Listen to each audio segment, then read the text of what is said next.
discussing the myths of investing. But before we get into that, I want to take some time to thank all of you who posted questions after the last course. It's very rewarding. We put a lot of time and effort into this course, and I'm really happy to see that a lot of you have found it to be of interest. Now, if you haven't posted any questions, please feel free to do so. Right at the bottom of your screen, I will personally get back to you. Last time in the course, we discussed what it is that people want, and I gave some examples of the typical responses that I hear when I talk to investors. So first of all, I'm often told, Dan, I'd like to have this active retirement where I don't have to spend a whole lot of time worrying. I did plenty of worrying up until this point in my life. I'd really like to just focus in as I get to my retirement of just spending quality time with the people that I love and not have to be constantly concerned about the news of the day and how that's going to affect me with my personal finances. I also hear people say that they want to have confidence that whatever obstacles are thrown their way, whether it be inflation or market performance, that they've got a strategy designed to address those things before it actually occurs.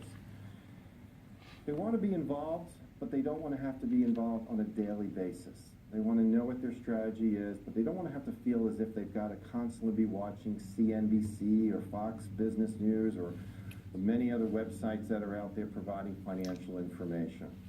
Lastly, they want to make sure that they can protect themselves against unscrupulous advice. We all know about the many different types of Ponzi schemes. Bernie Madoff. Bernie Madoff worked with some pretty smart and sophisticated people, and he was able to dupe them, and they want to make sure that that doesn't happen to them. So this is what I'm very often hearing, and one of the first things that we spend time working with our clients on after they complete the 20 must-answer questions that we discussed last time is we start to get into the myths. And the first thing I want is to help you to decide or to determine if you've been victimized by these myths. Have you been hurt in some way? So we're going to take a look at some of these. And the first one, my favorite, is the selective stock picking myth.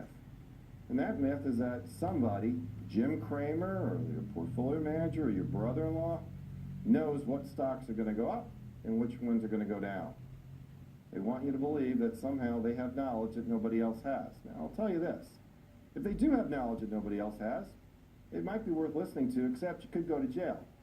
If we're talking about operating within the legal confines, the reality is that everything we know, it's already factored into the price. It's what we don't know about the future of companies that determines their stock movement, which is why, on average, 80% of the professionals fail to beat the index benchmark that they have set for themselves. So for example, 80% of large stock portfolio managers usually produce a rate of return lower than the market as a whole. And that 20% who are successful tends to be a different group each and every year, which would lead one to believe that maybe what they're doing has more to do with luck than skill. I'll tell you this much, study after study has shown this to be true. You have a better chance of throwing darts to beat market averages than you are relying upon a stock picking strategy. The second myth has to do with markets themselves. The myth is that somehow markets are predictable and that we can therefore make changes to our portfolio before the rest of the world does, before the markets actually do respond. But in truth, markets respond to news.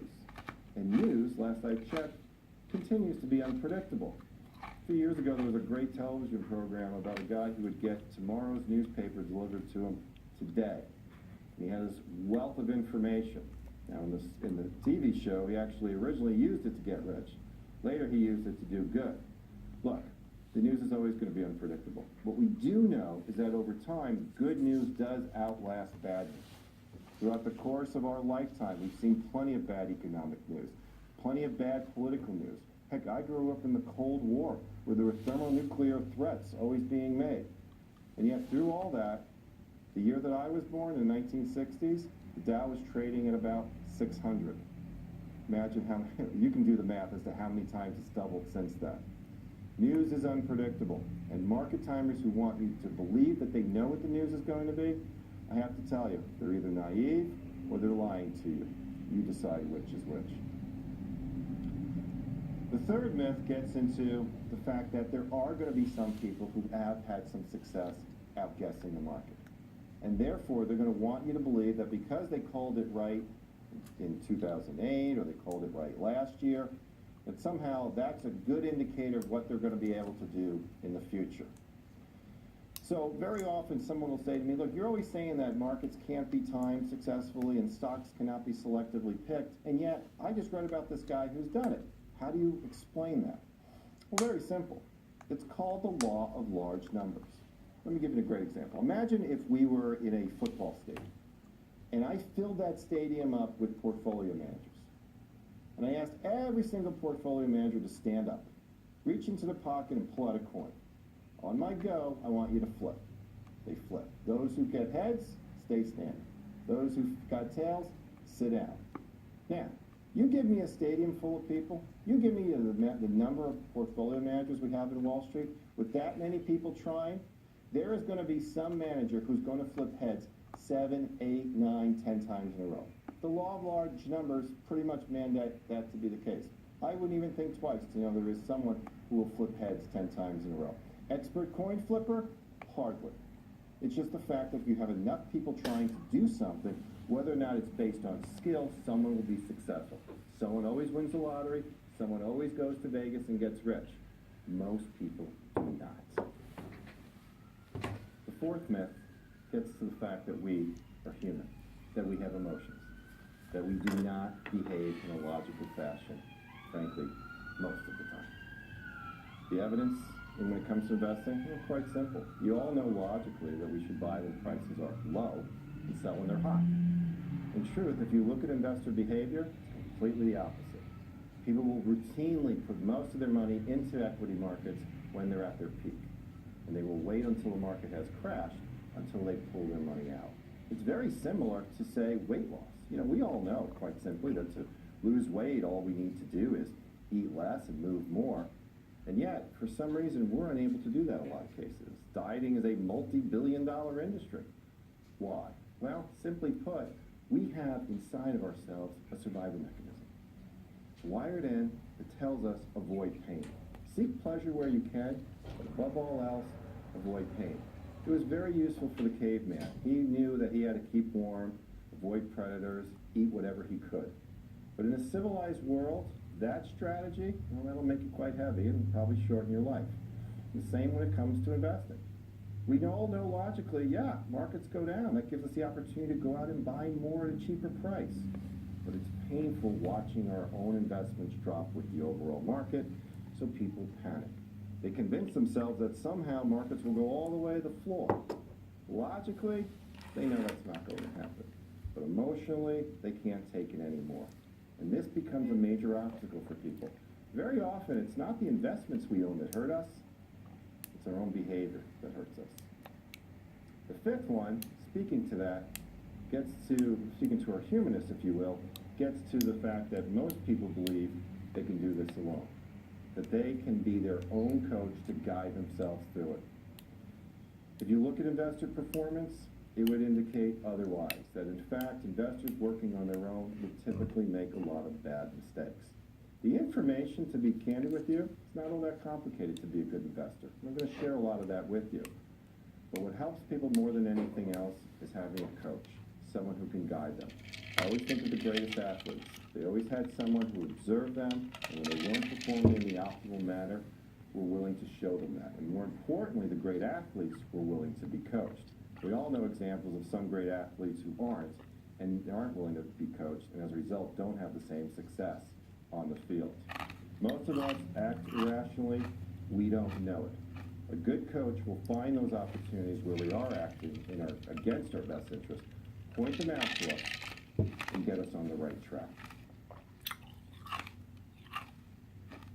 Now, the last course I talked about what was the number one obstacle preventing people from investment success. You ready? Here it is. What holds people back and keeps them from realizing their dreams? Costs. Costs of investing are hidden in most cases. Most people completely unaware that they've got them. I've seen it time and time again. I'm almost embarrassed for my industry when I hear very often that nobody disclosed these fees to them. But they must be disclosed. What we're going to do is I'm going to show you how you can observe what these costs are. Because in many cases, if you simply lower your costs, you may be able to increase your rate of return without exposing yourself to additional risk. At the very least, you should know as a consumer what it is that you're paying. The solution is a worksheet that we've put together that you can see below on the screen. And it will allow you to put together an inventory of your holdings and begin the process of understanding what it is that you have and how much you're paying for it. How much am I paying in management fees? The sheet will show you how to find that out. Is there a sales charge associated with my investments? Am I paying what's called a 12B1 fee? What the heck is a 12B1 fee? This exercise will walk you through that so you're aware of it. And what is my turnover rate? All of these factors result in costs, and a lot of times they're hidden. You don't see them on your statements. You see them in the fact that you get a lower rate of return. In many things in life, perhaps cars, automobiles, paying more for something automatically gives you higher quality. It's not necessarily the case in the world of investing. In fact, I believe more cases than not, cheaper is actually better. You need to determine the total cost of what it is that you're putting money in, whether it be your personal funds or the money that you have in your 401k plan. This exercise will help you determine just that. Again, I want to thank those of you who are posting their comments and questions. Keep in mind as you do this exercise, if you should have any questions at all, put them on the website. We'll quickly get back to you, help you complete this, and make it very informative for you. Now, in our next segment of this course, we're going to be covering three big things. Number one, I'm going to be taking you through some actual case studies. People that we've worked with in the past, the kind of problems that they've had, try to help you see how we took them through this process. Second of all, we're going to talk about underperformance. We've been talking about costs up until now. Now we're going to get into the fact that most people are not getting the returns that they need. In fact, in a lot of cases, they don't even know what those returns need to be. And then whatever they're investing in is underperforming and they're unaware. And then lastly, we'll take you to the solution. We've been telling you a lot about the problems. How do we fix it? How do we go forward from here? Until then, do your homework. I look forward to talking to you in the next segment of this course.